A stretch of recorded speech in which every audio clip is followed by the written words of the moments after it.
Man pirkstu galos smalkas antenas, kas visu aptver kā sapņu mūsu un sajūt pukstam pašu dabas pulsu. Kā dzīvība ar nāvu vienojas? Ar katru uzplaukstošu zaļu lapu sauc dvēselīte atstājusi kapu. No vagas, kuru arklis vaļā plēš, sūd zemes māte savas dziļās bēdas, cik smagi iemīti tur sāpju pēdas. Bet siltie vēji viegli asras dzēš un aizpūš bēdas līdz ar veļu biediem. Lūk, putekļi ir kļuvuši par ziediem. Zem bērziem ceļa malā ierauga sēd ilgu māte, kas man rādās vaigā, tā teica, tev tālu ceļu jānostaigā. Es ceļos, un kā naktī lampiņu es nesu plaukstā savu vēlo sirdi. Es nāku, mīļais. Vai tu mani dzirdi?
Dvēsele, neesi gudra, esi tik liela.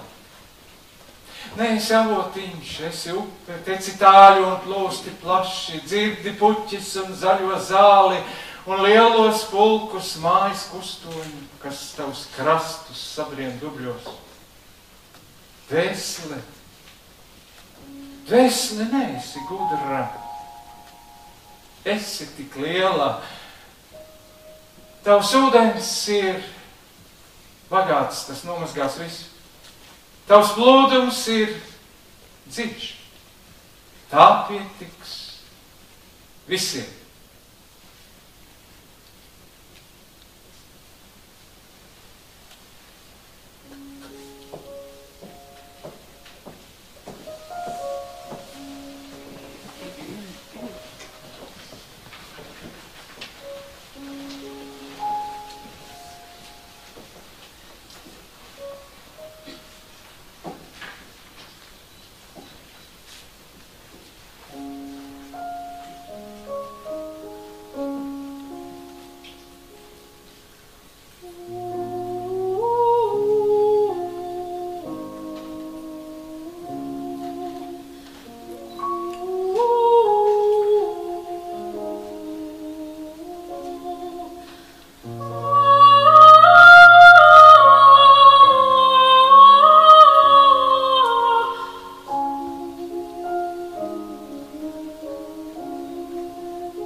23. marts 1926. gads.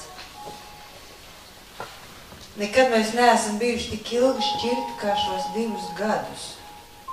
Nekad nebija ienācis tik daudz svešu iespaidu starpā kā šoreiz.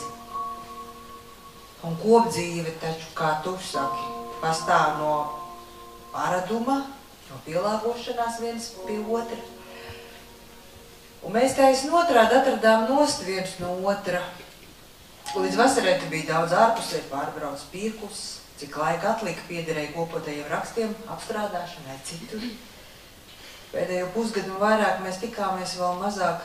Priekšpusdienas tu strādāji vai gulēji. Ja es iegāju pie tevis, tad tikai tevi traucēji. Tā starp mums maz pamazām atvērties bezdibenis. Kaut gan viena siena mūs šķīra un par to grūti tikt pāri. Ja man mati būtu vēl no zelta, kā toreiz sen atpakaļ, kad tu rītos un vakaros no viņiem saņēma hāriņu sengi, tad es spētu no tiem pārstiet tiltu pār tevi, bet nu viņi sāk nosirmot un tad tiem vairs nav spēka nest. Un es arī kaunos par tiem runāt. Piedod man, es atgādinu tev pagātni, bet tu esi tik pilnīgi tagadnes un nākotnes cilvēks. Tu man nesen teici, ka tu nezinot, ka man pavisam tādi mati esot bijuši. Es turpretī esmu pagātnes cilvēks, man kā kokam saknes pagātnē. No turienes es smeļu spēku un lielumu, un man šķiet, ka arī nākotne var izaugt tikai no lieluma, kad dzīve savus pārdzīvojumus ir savilkusi domā un visu nederīgo atmetusi nost. Pagātne ir tā, kas man dod spēku tagad un panest. Un ja arī tu man to rūgto malku esi tagad sniedzis, tad es atmiņu, cik daudz salda dievišķi nemirstības dzērienu mēs ap kopā esam baudījuši. Tas, kas tevi stipru, lielu un nemirstīgi ir darījis, tā ir mūsu pagātne un kopdzīve. Es domāju, ka viņa ir stiprāka arī par tavu skaistāko tagadni.